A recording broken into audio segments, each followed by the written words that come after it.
Hello friends, welcome back. This is Jeet Salal. Thanks for subscribing to my channel and thanks for Love and Sport. Guys, आज एक नई exercise के बारे में बात करेंगे. बहुत सारे लोग जानते होंगे इस एक्सरसाइज को. इसके मिस्टेक्स के बारे में बात करेंगे, इसकी गलतियों के बारे में बात करेंगे डिटेल में. तो वो एक्सरसाइज है आपकी straight arm lat press downs या stiff arm lat pull down भी कह सकते हैं आप. तो ये एक इस तरह की एक्सरसाइज है जो आपके लैटिस्मस डोर्साई यानी कि पीछे जो आपके लैट मसल है इसको टारगेट करती है. एक आइसोलेशन मूवमेंट है और बहुत ही बेहतरीन एक्सरसाइज है. आप अपने कंपाउंड मूवमेंट करने के बाद इस एक्सरसाइज का इस्तेमाल कर सकते हैं, एज अ सुपर सेट इस्तेमाल कर सकते हैं. तो बहुत ही बेनिफिशियल है.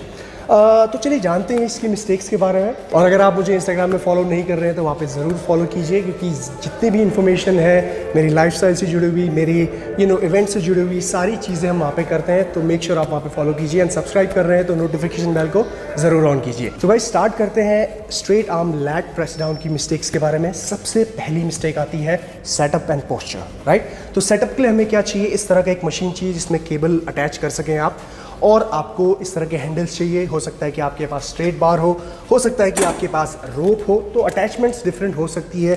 कुछ लोग इजी बार में भी लगाते हैं, इजी बार अटैचमेंट. तो आज मैं आपको सिर्फ स्ट्रेट बार के लिए समझाने वाला हूँ. अब जैसा कि मैंने आपको बताया, सेटअप की बात करी है. सेटअप आपका पुली जो है ये टॉप एंगल में होना चाहिए. दूसरी चीज़ आती है पोस्चर. सबसे पहले अपर बॉडी से स्टार्ट करते हैं. चेस्ट को आप करना है जो ज़्यादातर एक्सरसाइज में होता है. अब लैट को एंगेज करने के लिए सबसे इंपॉर्टेंट बात क्या होती है कि आपके शोल्डर ब्लेड्स को रिट्रैक्ट करना. अब यहाँ पे रिट्रैक्शन के साथ डिप्रेशन भी करना है. शोल्डर ब्लेड्स को डिप्रेस भी करना है. Retraction and depress. तो ऐसा करने से आपकी लैट एंगेजमेंट ज़्यादा हो जाती है एक्सरसाइज शुरू करने से ही पहले. अब दूसरी चीज़ बात करते हैं हमारे आर्म्स की. आर्म की पोजिशनिंग क्या रहेगी? तो जो आपका आर्म है वो स्टिफ है, यानी कि एक बेंड नहीं होने चाहिए कहीं से भी. हल्का बैंड रहेगा एल्बो में, लेकिन कंप्लीट बैंड या लूज नहीं होनी चाहिए. तो स्टिफ करना है आर्म को, हल्का सा बैंड आर्म, और ये पोजीशन मेंटेन रहेगी. दूसरी चीज़, आपने बैक को स्ट्रेच किया, डिप्रेस किया, चेस्ट को अप किया, तो ये अपर बॉडी का पोस्चर आपका यहाँ तक रहेगा. इसके बाद बारी आती है आपकी लोअर बैक की. तो लोअर बैक में हल्का सा आर्च रहेगा, ठीक है, हल्का सा आर्च. उसके बाद हिप्स आपके स्लाइटली आउट, हिप हिंज जो मैंने आपको पहले भी बताया था, हिप हिंज करना.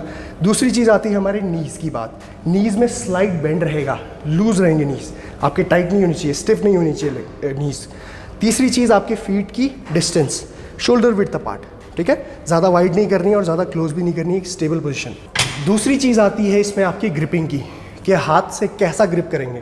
अब ये भी डिपेंड करेगा कि किस तरह का बार हमने लिया हुआ है. स्ट्रेट बार है तो नॉर्मल आपकी ग्रिपिंग रहेगी थंब लेस ग्रिप, यानी कि फॉल्स ग्रिप इसमें हम ले सकते हैं, ये ठीक है, फॉल्स ग्रिप. और अगर आपके पास रोप है तो अगेन रोप में डिफरेंट ग्रिपिंग रहेगी आपकी. आपके पास इजी बार है तो उसमें भी आपकी थंबलेस ग्रिप रहेगी. तो डिपेंड करता है कि कौन सा अटैचमेंट हम ले रहे हैं. थर्ड मिस्टेक आती है इसमें रेंज ऑफ मोशन की.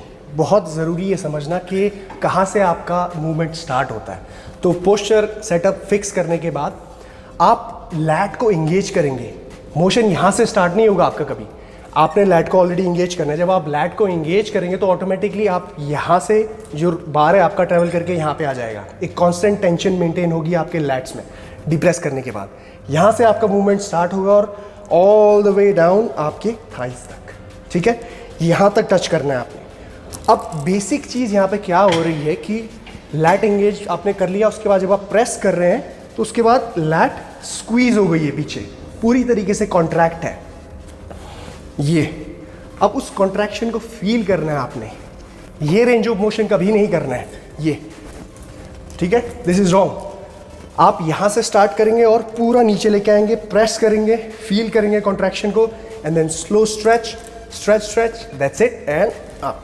सो बेसिकली आपके जो ये फेस है आंखों के पास आने तक बारबेल जाएगी ऊपर, उसके बाद प्रेस करेंगे आप. यानी कि कांस्टेंट टेंशन, कहीं पे भी आपने लैट से टेंशन को रिलीज नहीं करना है. See, squeeze, slow stretch and contract, contract, right. तो ये रेंज ऑफ मोशन कंप्लीट करना है, फुल रेंज ऑफ मोशन, आधा नहीं करना है और जर्क नहीं करना है. ये नहीं करना है, ये नहीं करना है. आपकी लोअर बॉडी की मूवमेंट ज़्यादा नहीं होनी चाहिए. लोअर बॉडी आपका फिक्स रहेगा. सिर्फ अपर बॉडी में सिर्फ आपके आर्म, चौथी मिस्टेक आती है इसमें शोल्डर को रोल करना। बहुत सारे लोग बहुत हैवी वेट लगा लेते हैं, उसकी वजह से क्या होता है कि आपके शोल्डर आगे की ओर आने लगते हैं, ये होने लगता है, ये राइट। अब इससे लैट का जो एंगेजमेंट है वो चले जाता है और शोल्डर आपका ज़्यादा इंजर होने की चांसेस रहते हैं इसमें, क्योंकि आप शोल्डर को रोल कर रहे हैं आगे। So this is a wrong posture. Lat की इंगेजमेंट नहीं होगी इसमें, बहुत कम होगी और ज़्यादा आपके ट्राइसेप में आने लग जाएगा, ट्राइसेप मसल एक्टिवेट होने लग जाएगा। अब इसमें जब आप सही तरीके से भी एक्सरसाइज करेंगे तो आपका ट्राइसेप मसल इसमें ज़रूर एक्टिवेट होगा। तो ऐसा मत सोचना कि ट्राइसेप जल्दी गिव अप हो रहा है, वो सेकेंडरी मसल है लेकिन काम ज़रूर कर रहा है इसमें। पांचवी और आखिरी मिस्टेक आती है इसमें एल्बो को बेंड करना, जो मैंने आपको सेटअप में ही समझा दिया था, पोस्चर में ही समझा दिया था। गलती क्या होती है, लोग इस तरह से सेट करते हैं, एल्बो बेंड कर लेते हैं। अब एल्बो बेंड करने के बाद जब आप नीचे कर रहे हैं ना, तो आपका ट्राइसेप, बेसिकली ये ट्राइसेप प्रेस डाउन हो गई आपकी, राइट। आपने एल्बो बेंड किया और आप ये कर रहे हैं, तो ट्राइसेप इसमें बहुत ज़्यादा इन्वॉल्व हो रहा है। और साथ ही साथ आप, कुछ लोग यूं भी पुल करने लगते हैं, ये भी एक तरह की एक्सरसाइज है, लेकिन लैट प्रेस डाउन जब हम कर रहे हैं स्ट्रेट आर्म, तो उस टाइम इसको करने की कोई ज़रूरत नहीं है। यानी कि एल्बोज को बेंड नहीं करना है, लूज नहीं रखना है, एल्बोज स्टिफ रहेंगे, हल्का बेंड रहेगा, आर्म आपके स्ट्रेट रहेंगे। ये ब्रीदिंग की बात करते हैं अब, तो जैसे ही आप रेजिस्टेंस को पुल करेंगे नीचे की ओर, तो ब्रीद आउट करेंगे, एक्सेल करेंगे।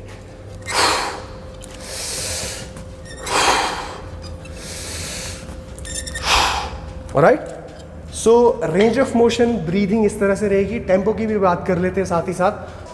3 2 1 प्रेस, 3 2 1 प्रेस, 3 2 1 कॉन्ट्रैक्ट। तो टेम्पो बेसिकली इस तरह का रहेगा, ज़्यादा स्लो करने की ज़रूरत नहीं है और ज़्यादा फास्ट करने की भी ज़रूरत नहीं है। तो बेसिक इस एक्सरसाइज का मतलब है कि आइसोलेट कर रहे हैं हम लैट्स को, और इसमें ज़्यादा हैवी लगाने की कोई ज़रूरत नहीं है। आपने जितना हैवी करना था वो कंपाउंड लिफ्ट्स में ऑलरेडी कर लिया है। अब इसमें बस इंगेजमेंट बढ़ाना है लैट्स का, कॉन्ट्रैक्शन को फील करना है और मसल एंड माइंड कनेक्शन को इंक्रीज़ करना है। तो गाइज ये थी सारी information straight arm lat press down को लेके। और अगर आप लोगों को कोई भी कन्फ्यूजन है इससे रिलेटेड तो कमेंट सेक्शन में मुझे बताइए, एंड ऑफ कोर्स इंस्टाग्राम में फॉलो कीजिए, एंड बाय बाय।